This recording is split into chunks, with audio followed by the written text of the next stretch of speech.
సంవత్సరం ఇచ్చినా కూడా వేసింది లేదు పెట్టింది లేదు. మరి చెప్పడం మటుకు టీవీలో ఇగో పడుతున్నాయి అని అవి వేసేది లేదు పెట్టేది లేదు. గ్యాస్ డబ్బులు పడుతున్నాయని గ్యాస్ డబ్బులు పన్నులకు పడుతున్నాయంటే పండుగల పట్ల అది 4,000 పెన్షన్ ఇస్తున్నాం, మా గవర్నమెంట్ లోనే సాధ్యమైంది 4,000 ఇస్తూనే ఉంటాం కానీ పడతానికి అది కంటిన్యూ చేస్తూనే ఉంటాం. ఈ తక్కిన 5 పథకాల మటుకు ఆఫర్లో ఉన్నాయి. అది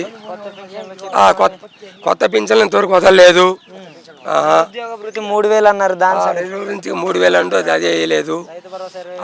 ఆ రైస్ భరోసా 20,000 వేయలేదు. 18 సంవత్సరాలు నిండితే చాలు 1,500 వేస్తానండు. ఆ నెలకు 1,500 వేస్తానండు.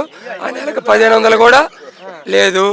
మళ్ళీ ఇంకా ఇంట్లో పిల్లగాళ్ళకి ఎంతమంది ఉంటే నీకు 15,000 నీకు 15,000 నీకు 15,000 అయ్యి వేయలేదు. 3 కలిపితే 45,000. 3 కలిపితే 45,000 అయ్యి వేయట్లేదు పిల్లగాళ్ళకి.